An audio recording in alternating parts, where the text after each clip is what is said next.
Xavier, ditado pelo Espírito Emmanuel. No dia da incerteza, nós, porém, temos a mente de Cristo. Paulo, primeira carta aos Coríntios, capítulo 2, versículo 16. Para qualquer de nós, chega o minuto das grandes hesitações. Trabalhamos por tempo enorme no encalço de determinada realização. E eis que de chofre todo nosso esforço parece perdido. Buscávamos diretrizes no exemplo de alguém que aceitávamos como possuindo bastante virtude para seguirmos a vida, e esse alguém falha desastradamente no instante preciso em que mais lhe requisitamos as luzes. Contávamos com certos recursos para o atendimento a compromissos diversos, e esses recursos como que se evaporam, deixando-nos amarguradamente frustrados. Retínhamos elementos valiosos que nos garantiam segurança e tranquilidade, e por circunstâncias inelutáveis nos vemos privados deles, largados à prova, sem alegria e sem direção. Todos somos surpreendidos pelo dia nublado de incerteza em que nos reconhecemos perplexos. Por dentro, ansiedades, por fora, consternação. Não nos sintamos, porém, sozinhos. Dispomos da mente de Cristo, o divino mestre da alma. Roguemos a Jesus caminho e sustento. A hora da incerteza é, sobretudo, a hora da prece. Quando a sombra chega, é o momento de fazer luz.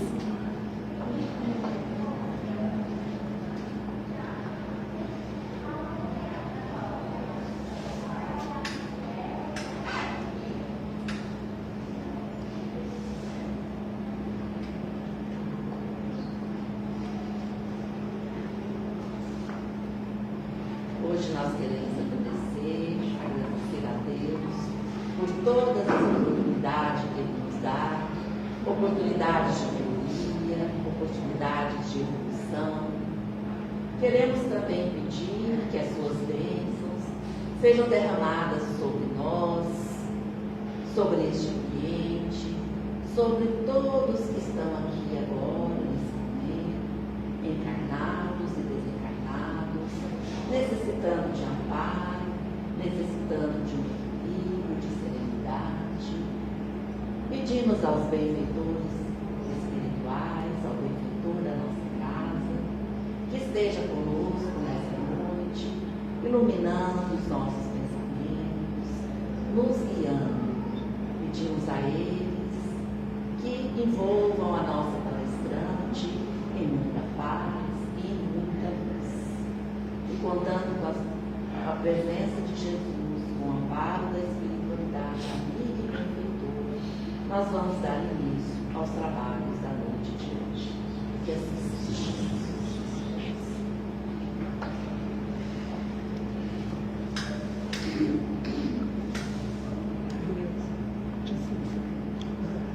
É um prazer que te recebida, Maria Helena.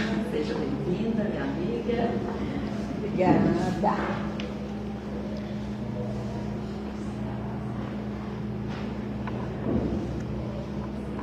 Já vai desligar.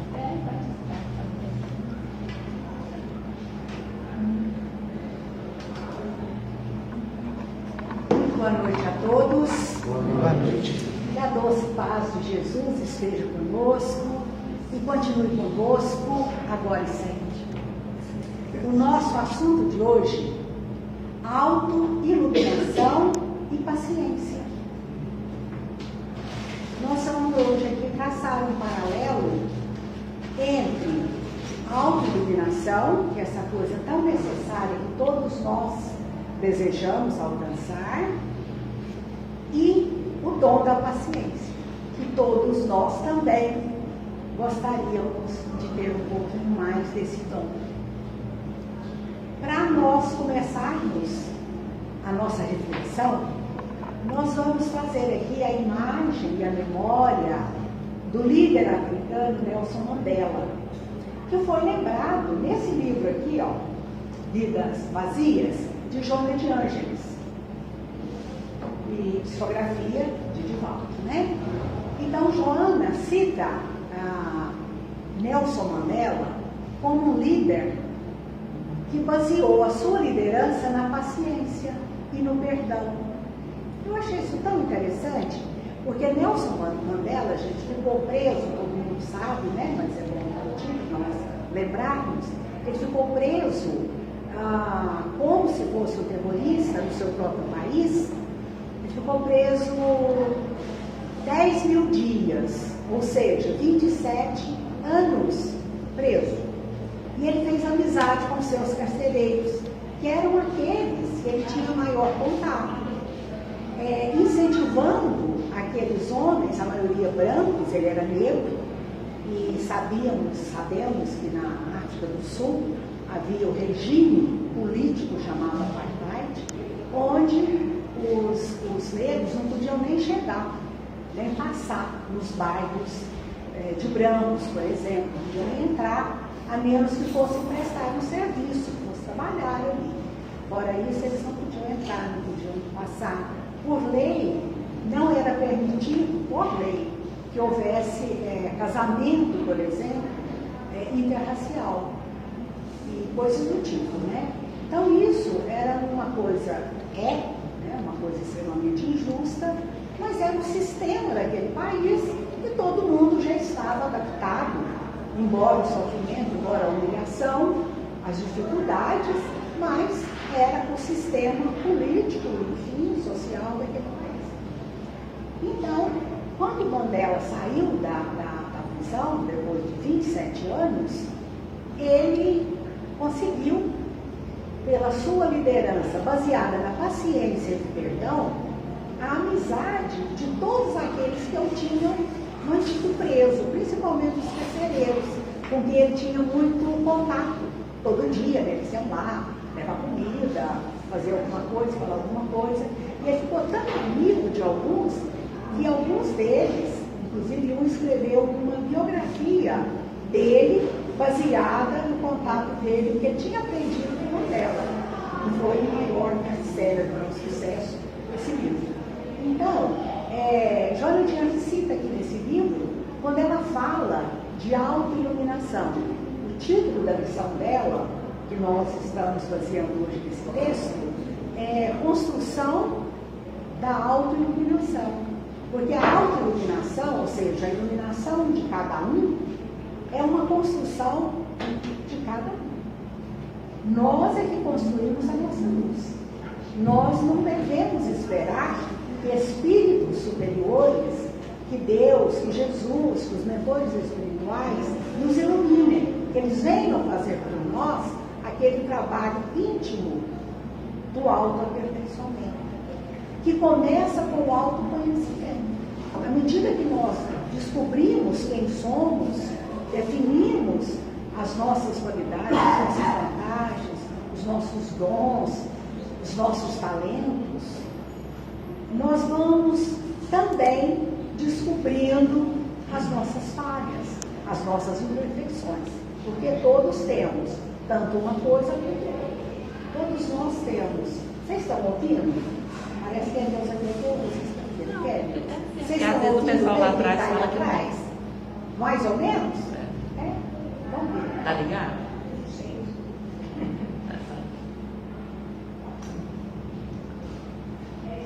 Oi.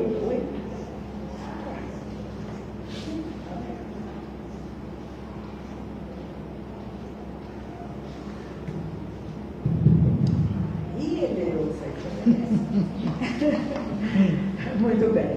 Então, gente, é interessante nós pensarmos, parece que é interessante nós pensarmos que, se nós tivermos paciência, nós vamos encontrar em nós muitos dons, inclusive o dom de ter. Como aquele cego lá de Jericó, uma formosa imagem do Evangelho, que pediu para Jesus: Senhor, que eu veja. E ele passou a enxergar a partir daquele momento. E os Espíritos de Luz nos ensinam, baseados na expressão do cego de Jericó, que nós devemos fazer como ele, que pedir a Deus que nós tenhamos capacidade de enxergar as nossas falhas, mas também as nossas qualidades, para que, ganhando força e ancorados nas nossas qualidades, nós possamos enxergar e superar as nossas falhas. Então é interessante nós pensarmos nisso e pensarmos principalmente na paciência e no perdão. Porque quando nós temos paciência, ela é muito próxima de nós conseguirmos o perdão, ou melhor, de conseguirmos perdoar aquilo que nos ofende. Muitas vezes as pessoas nem querem nos ofender, mas nós o sentimos pelas nossas fraquezas, pelas nossas falhas, pelos nossos defeitos, não é? Pelo nosso egoísmo, pelo orgulho, vaidade, tantas coisas que todos ainda trazemos, mais ou menos, né? Nós conseguimos nos sentir ofendidos muitas vezes quando as pessoas não percebem. E elas também muitas vezes se sentem magoadas conosco e extremamente chateadas, quando às vezes muito nós não percebemos que estamos ofendendo. Daí a importância de nós nos vigiarmos, nós nos policiarmos, para que haja luz em nós, suficiente para termos um pouquinho de bom senso e enxergarmos, a capacidade de enxergarmos as nossas falhas, para que ofendamos menos e para que nos sintamos menos magoados também. Porque é muito importante que nós percebemos quando alguém nos ofende, mas a pessoa, às vezes, não percebe. E outra coisa que nós devemos considerar: o grau de entendimento das outras pessoas são diferentes dos nossos graus de entendimento, o grau de entendimento de cada um, não é? Então, muita gente é mais um pouquinho primitivo nas suas colocações, na sua vida, na sua evolução, no seu aprimoramento, no seu conhecimento, e dá para vermos essas diferenças individuais e perdoarmos indefinidamente, como disse Jesus: perdoar não 7 vezes, mas 70 vezes, 7 vezes cada ofensa. Não é perdoar 70 vezes durante a vida, não. Cada ofensa, cada vez que nós lembrarmos de uma mágoa, que nós saibamos perdoar, que nós possamos treinar, que é um exercício, que não é fácil. Nós já nos acostumamos a nos sentir ofendidos, a nos sentirmos em desvantagem em relação a muita coisa, a muitas pessoas, a muitas circunstâncias. Então, tanto pessoas como circunstâncias podem nos ofender, e nós também podemos ofender muitas pessoas sem sequer perceber, e muitas vezes até percebendo, mas não conseguindo dominar o nosso orgulho, a nossa vaidade, o nosso egoísmo, e às vezes achando que temos o direito de falar, desejamos falar, em nome às vezes dos direitos que nós achamos que temos, nós muitas vezes brigamos, ao invés de dialogarmos, nós às vezes temos dificuldade de desculpar, desculpamos só como um verniz social, não é? Só na aparência, não, tudo bem, não, a pessoa é legal, mas por dentro, muitas vezes, aquela raiva, aquele rancor nos corrói, nos magoa e nos entristece, e ao mesmo tempo nos dá um prejuízo que não é dado pela pessoa, mas é pela nossa incapacidade de entendermos que o outro ele pode até ter ofendido, mas eu não devo guardar isso comigo, não devo arrastar corrente, eu não devo ficar ofendida por muito tempo, ainda que alguma coisa tenha nos pego de surpresa, que nós saibamos celebrar. Porque é do nosso interesse, não é do interesse do outro, sabe? Não é do interesse do outro, é do nosso interesse, o perdão.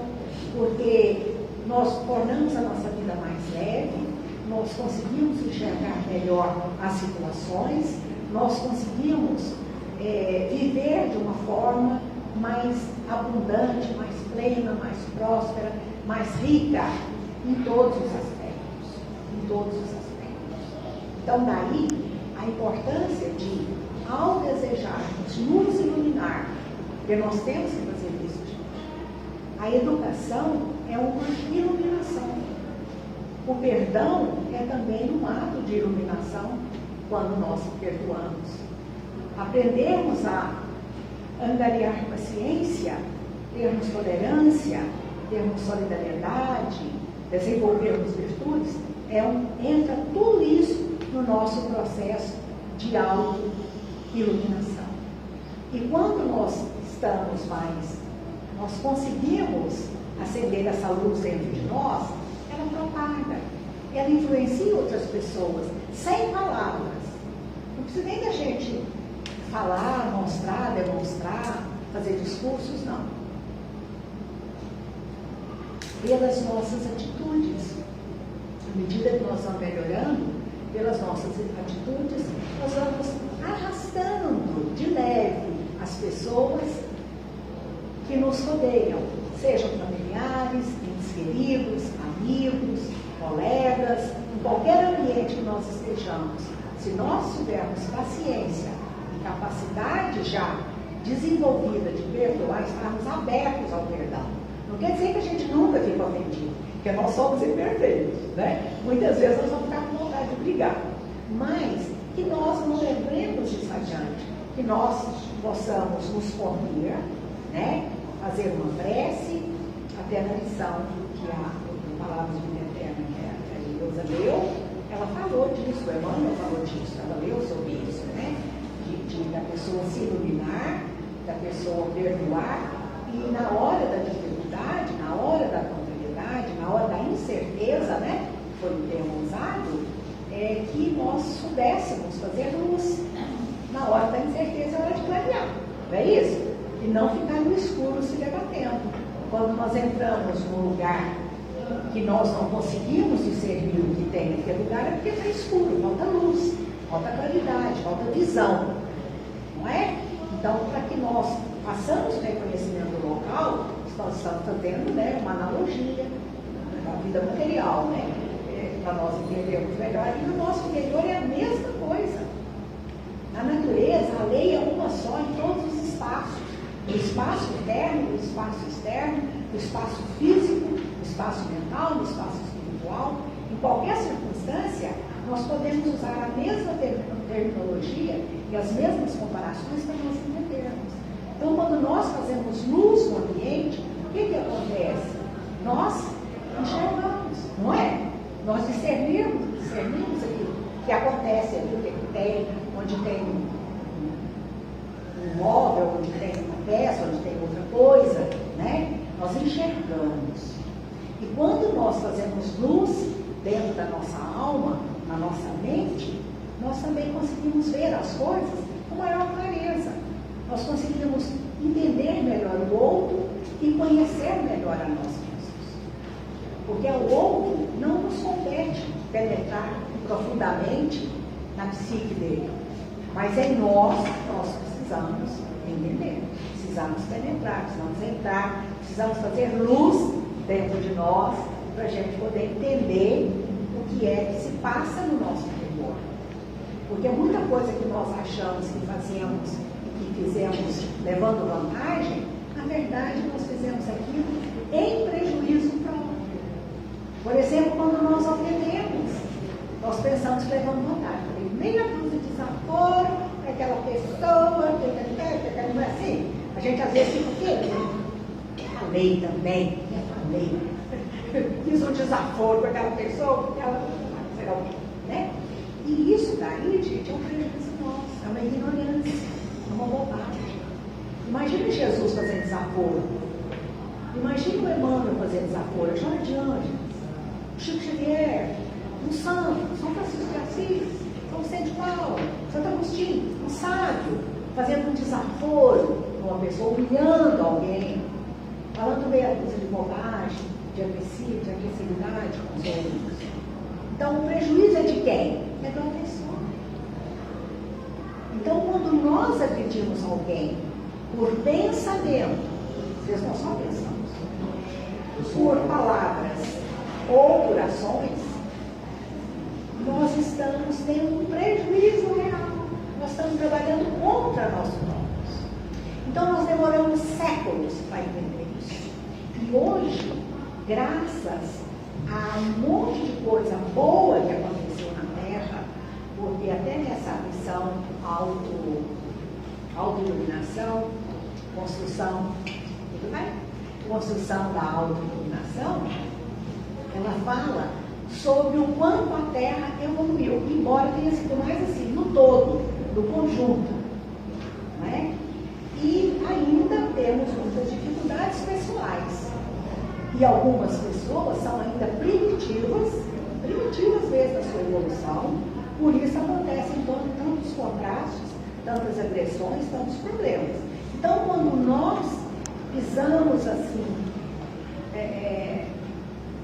fazemos uma agressão, por exemplo, praticamos uma ato de agressividade contra qualquer pessoa ou qualquer ser, né, quando nós somos agressivos, nós estamos dando prova de primitivismo, de atraso, de pouca evolução, de pouca compreensão e até de pouca inteligência. Né? Agora, a inteligência não é a questão, porque nós estamos muito bem obrigados. Né? Nós estamos avançados na tecnologia, um monte de coisa, né? Tudo bonito. Mas, intimamente, qual é a nossa capacidade de perdão? Qual é a nossa capacidade de tolerância? Como que anda a minha paciência? Pergunta aqui é para fazer cada um para si, viu, gente? Vocês não perguntam para mim como é que está a minha, não, porque eu não sei responder, não. Mas eu garanto que a gente tem trabalhado nisso, né? Todos deveríamos estar trabalhando. Tá? Porque há um breve tempo vai acontecer aquilo que está lá no Apocalipse, lá no penúltimo versículo do Apocalipse, que é o Evangelho de Apocalipse de João, né, escrito por João, que tem falado que ele recebeu direto das alturas aqui, né? É uma obra literalmente mediúnica dentro do Evangelho, do Novo Testamento. O Apocalipse certamente cedo vem. O penúltimo versículo do Apocalipse, certamente cedo vem. Então, esse cedo vem significa vão acontecer as coisas que têm que acontecer de diferente, de incerteza. E como é o nosso preparo? Nós percebemos que muita coisa já está acontecendo nessa mudança de ciclo do nosso planeta. Né? Quando nós sabemos que vai acontecer uma determinada coisa, uma doença, uma tragédia, digamos, natural, né? Um vendaval. Vocês veem que agora até nós já recebemos no celular os avisos de tempestade, né? Fuja de tal local, evite isso, evite aquilo. Por quê? Porque é muito provável que aconteça muita coisa ruim se nós não tivermos cuidado. Agora, se nós sabemos, por exemplo, vamos falar um assunto que as pessoas acham que é uma tragédia, mas não é. Faz parte da vida, que é a desencarnação, a morte. Né? Se todos nós sabemos que vamos morrer, que vamos desencarnar, todo mundo, né? Sabemos disso, certo, é livre e certo. Por que é que nós não nos preparamos? Porque é que quando acontece, nós arrumamos uma correria, um desespero, não é? Diante da própria consciência. Então vamos lembrar lá do Apocalipse, certamente, cedo venho. Certamente a incerteza vai acontecer, a morte física vai nos cercar, que seja para uma vida mais alta, que seja para uma vida de mais progresso. Nós não vamos mudar, gente, de nível evolutivo porque desencarnamos. Não iremos. Não iremos para o paraíso. Nós vamos continuar na mesma. Então, o que eu consegui amealhar, o que eu consegui desenvolver aqui, a paciência, a tolerância, o perdão, a solidariedade, a bondade, a compreensão, a alta iluminação, o auto-aprimoramento, tudo que eu puder fazer de bom para mim, para diminuir o meu egoísmo, a minha vaidade, a minha ignorância, sabe? Tudo que eu puder fazer para mim vai ser muito útil para sempre. É a minha bagagem mental, é a minha bagagem espiritual que eu vou levar. Isso é o nosso processo de autoconhecimento que fatalmente nos levará à auto-iluminação pessoal. Esse é um trabalho individual e intransferível. Não é um trabalho que nós devemos esperar que os espíritos bons venham fazer por nós. Jesus trouxe o seu evangelho, que é atual até hoje. O Espiritismo trouxe a codificação, Kardec trouxe a codificação, ao lado de tantos espíritos bons que o ajudaram, né? Foram continuados, continuou na obra, o Espiritismo continuou nas obras subsidiárias, através de tantos médiuns, de tantas pessoas boas, que continuaram a doutrina espírita na divulgação, na assertividade. E, então, cada um fez uma tarefa muito importante, né? Consolador prometido, que é exatamente, nós consideramos que seja o Espiritismo, e outras revelações que tiveram através de outros benfeitores que passaram junto de outros povos, por exemplo, orientais, etc. Em todas as épocas, Deus nunca deixou de visitar as criaturas humanas através de outras criaturas mais evoluídas, criaturas que já tinham alcançado o progresso relativo, né? E, no entanto, nós, no nosso íntimo, muitas vezes nos surpreendemos nos momentos cruciais, nos momentos de morte, de doença, de dor, de contrariedade, de incerteza, nós nos surpreendemos como pessoas ainda atrasadas, ainda inferiores, ainda apegadas a coisas, a nomes de família, a tradições que já deviam ter sido ultrapassadas por novos costumes, por novas tradições ou por novas culturas, e nós muitas vezes nos apegamos a isso. E a nossa rotina, então, se tornou uma rotina de automatismos. Né? Então, eu sempre falo que a gente tem vivido muito uma vida material, uma vida biológica. Nasce, cresce, reproduz e morre. Ponto final. Criei meus filhos, criei bem. Então, gente, muita gente criou bem os filhos com amor. Jesus respondeu claramente a isso. Ele falou: até as pessoas de má vida fazem bem para os seus filhos, fazem bem para aqueles que eles amam. E vós, que fazeis de especial? Então, Emmanuel fala que Jesus continua em todos os tempos, não só nos tempos espíritas, mas em todos os tempos do mundo. Jesus continua ali, perguntando para as pessoas: que fazeis de especial? Você segue a doutrina, que aqui é pegada? Ótimo, beleza, é um bom caminho. Mas você faz tudo direitinho? Você aprendeu a perdoar? Você aprendeu a ser solidário? Você aprendeu a ser fraterno?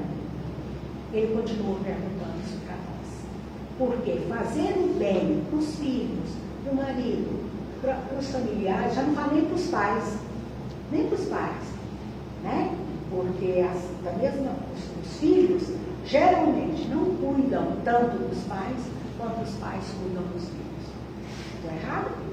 Não é? Porque eles formam novas famílias e a sua família atual é a mais importante. E muitas vezes os pais velhos ficam mal. Às vezes são os filhos, né? Porque eu não tenho tempo. Eu não tenho tempo. Então, eu tiver um tempo, eu vou lá. Depois, se eu ganhar mais dinheiro, eu ajudo meu pai.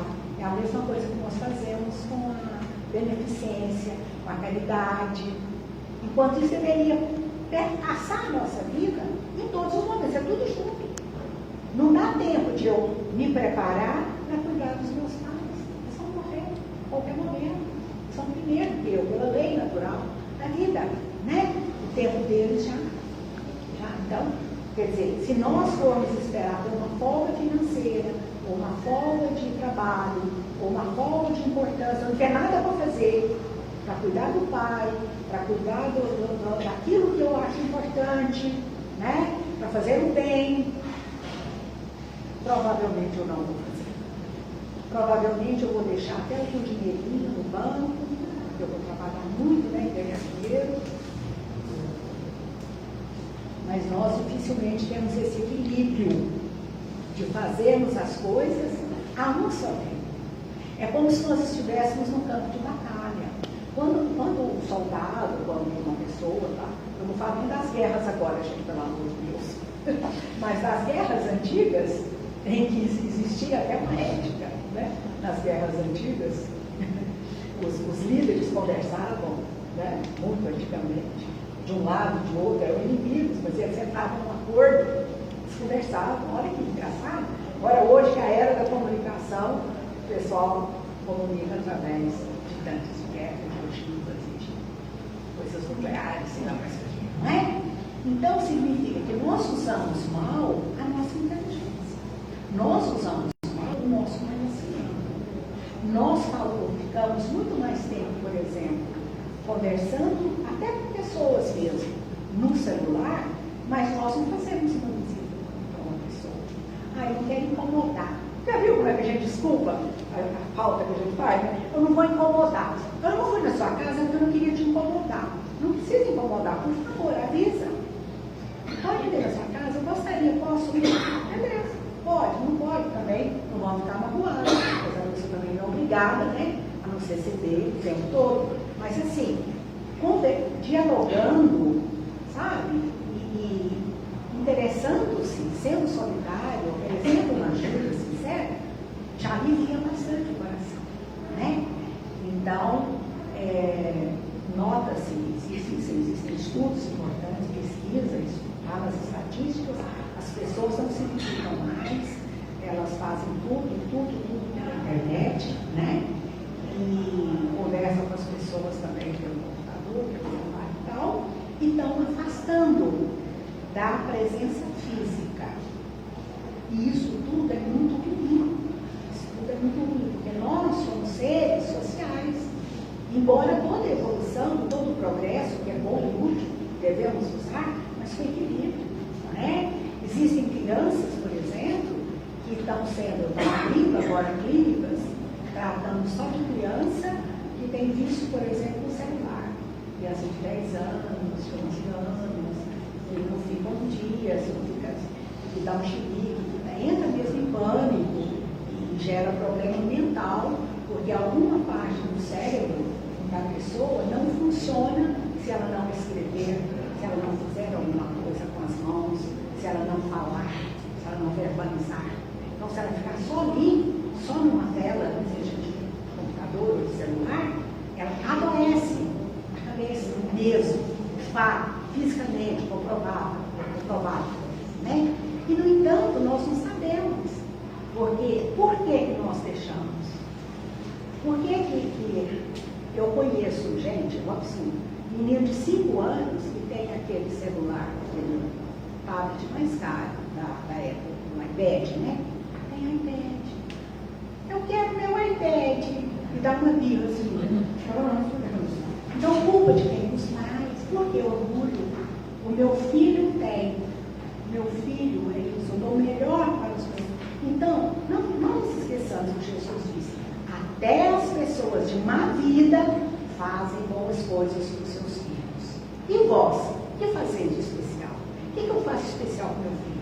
O que eu faço especial para as crianças de rua? O que eu faço especial para quem está abandonado? O que eu faço especial para quem é rico e eu desprezo que ele é rico? O que eu faço especial?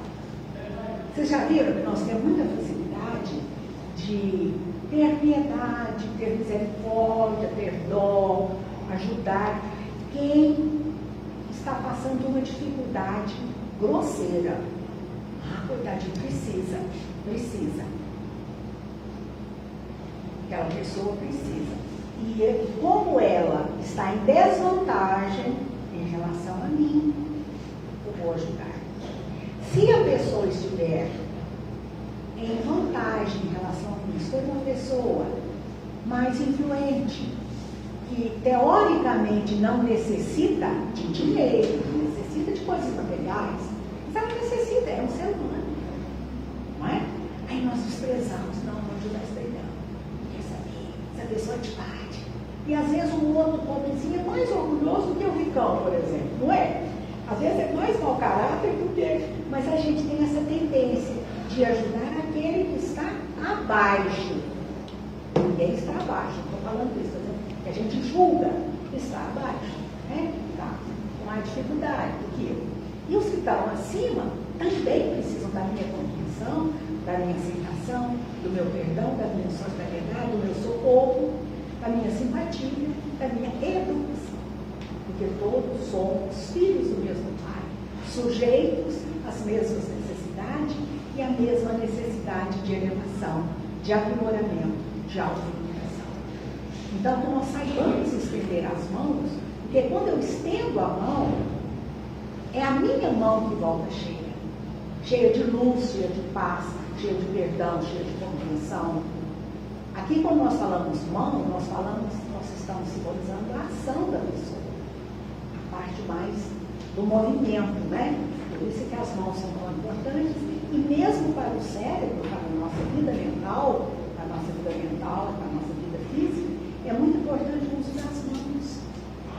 Porque significa e simboliza muito, externaliza muito as nossas ações em relação aos outros. É através das mãos que eu dou, é através das mãos que eu recebo, né? Simbolicamente ou concretamente. Não é isso? Então, o trabalho com as mãos, o trabalho com os olhos, com todos os nossos elementos, as faculdades que nós temos, tudo muito bem trabalhado, traz uma tranquilidade, uma iluminação, produz hormônios, endorfinas, hormônios do bem, hormônios que nos fazem sentir satisfeitos, felizes, né? Não simplesmente porque dei alguma coisa, mas porque eu fiz um esforço de perdão, de entendimento, de compreensão, e eu cresci naquele ato, seja ele de benevolência que for, né? Em relação a qualquer pessoa ou a qualquer ser. A Joana de Ângeles, nesse livro, quando ela fala de autoiluminação, ela fala que uma das provas de que o planeta Terra está melhor, de um modo geral, por incrível que pareça, né? É a nossa preocupação, a preocupação geral com todos os seres, inclusive com outros seres que não são humanos, animais, plantas e tal, né? Seja pela necessidade que nós temos de cuidar melhor do planeta, nós já estamos entendendo isso, seja porque já temos a sensibilidade de sentir que tudo é criatura de Deus e todos somos seres em evolução. Por isso precisamos cuidar de todos e respeitar a todos. Voltando lá no Mandela, né? Ele fez amizade com os carcereiros e incentivava os carcereiros brancos, né? Que seriam aqueles que certamente iam discriminá-lo por ser negro, né? Ele incentivava, porque geralmente são pessoas de pouco estudo, de pouca educação. Ele era um advogado, era uma pessoa culta, né? E ele incentivava essas pessoas a estudarem, a voltar para a escola. Então, punha na educação um caminho para a paz, porque não deixa de ser, não é? E é interessante nós entendermos que a educação, no seu sentido, do latim, significa tirar de dentro. A gente pensa que educação é pôr alguma coisa na cabeça dos outros, não é? Abrir a cabeça dos meninos e colocar ali alguma coisa, não, das pessoas. Não, mas é tirar da pessoa aquilo que ela tem capacidade de passar, de entender, de crescer. Então, que nós sejamos mais educados e que possamos transmitir de boa vontade aquilo que nós pudermos transmitir. iluminando os caminhos dos outros, entendendo que nós seremos os maiores beneficiados com essa luz que porventura pudermos passar, né? E voltando então ao Mandela, eu faço uma pergunta para a nossa reflexão, levarmos para casa, né? Pensarmos nisso por alguns dias. Se fosse eu tivesse sido presa por 10 mil dias, 27 anos, por pessoas que me hostilizavam, por pessoas que não gostavam de mim, que me viam como inferior. Imagina o peso disso, né? Porque normalmente as pessoas, quando assim, a gente convive, gostam da gente, né? Pelo menos a gente pensa que sim, né? É prova contrária, todo mundo está vivo. Graças a Deus, né? Da nossa atual ligação agora. Mas, imagina a pessoa se hostilizar o tempo todo e ficar preso, como se fosse um terrorista, que não era verdade, né? Não tinha feito nada, nenhum ato de terror. Depois sair e ainda continuar amigo dessas pessoas, e quando tinha poder, que ele chegou a ser presidente do país, ele convidou essas pessoas, alguns, para trabalhar, inclusive, com ele. Né? Como que eu faria se eu estivesse no lugar de Mandela? Como que nós faríamos? Aí a gente começa só assim, bem de longe, perdoar. Perdoar. Ter paciência. Que Jesus nos abençoe. Nos perdoe. Obrigada. Muito obrigada.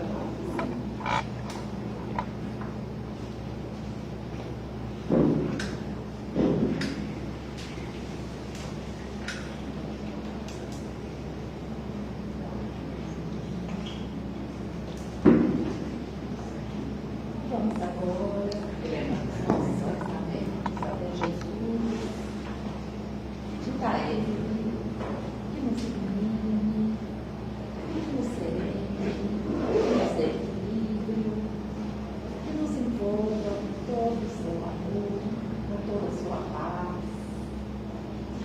Que essas boas vibrações que estamos sentindo nesse momento possam continuar conosco durante toda a semana. Que essas boas vibrações também possam ser estendidas aos nossos familiares, aos nossos lares, e que Jesus, na sua infinita misericórdia, esteja sempre conosco.